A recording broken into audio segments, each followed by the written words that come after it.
கிராமத்தை சேர்ந்தவன். அப்பா வந்து மேஸ்திரி, அம்மா வந்து ஹவுஸ் ஒய்ஃபு. நான் இங்கே எங்கள் ஊரில் இருக்கிற கவர்மெண்ட் ஸ்கூலில் தான் 1ஆவதுலேருந்து 8ஆவது வரைக்கும் படித்தேன்.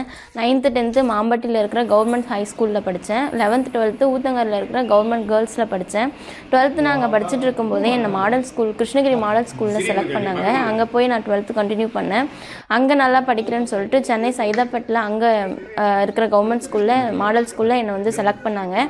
அங்கே போயிட்டு நான் 12th முடித்து 12th 574 எடுத்தேன்.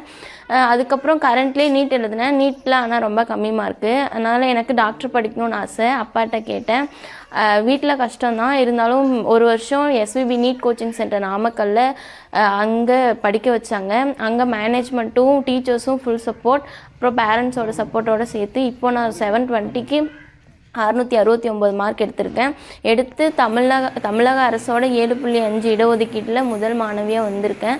இதுக்கு இந்த வெற்றிக்கு நான் வந்து என்னோடய பேரண்ட்ஸ்க்கும் இப்போ நான் சின்ன வயசுலேருந்து வளர்ந்து வந்து என் கூடவே என் ஜேர்னியில் எனக்கு ஃபுல் ஹெல்ப் பண்ண என்னோடய டீச்சர்ஸ்க்கும் நான் ரொம்ப நன்றி சொல்ல இந்த இடத்துல கடமைப்பட்டிருக்கேன்.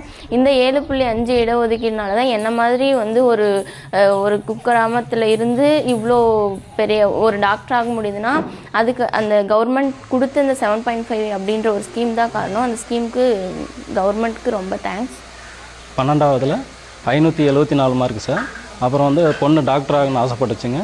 அதனால் சரி மார்க்கு வந்து நான் ஒரு வருஷம் நீட் கோச்சிங்க்கு போனேங்க சார். நாமக்கல்லில் ஸ்ரீ வித்யா பாரதி அப்படின்ற ஒரு நீட்ஸ் கோச்சிங் சென்டரில் நான் வந்து நாமக்கல்லில் சேர்த்துனேங்க சார். அங்கே வந்து டீச்சர் வாத்தியார் எல்லாமே நல்லா சப்போர்ட்டாக இருந்தாங்க சார். இப்போ என் பொண்ணு வந்து 720க்கு 669 மார்க் எடுத்துக்கணும் சார்.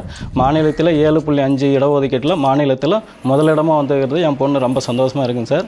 இது மாதிரி இந்த அரசு பள்ளியில் படித்து இந்த 7.5 வந்து தமிழக அரசுக்கு ரொம்ப நன்றிங்க. அந்த 7.5 ஒதுக்குனதுனால என்ன எங்கள் மாதிரி ஏழை குடும்பத்துக்கு ஏழை பொண்ணுங்களுக்கும் ரொம்ப சந்தோஷமாக இருக்குங்க சார்.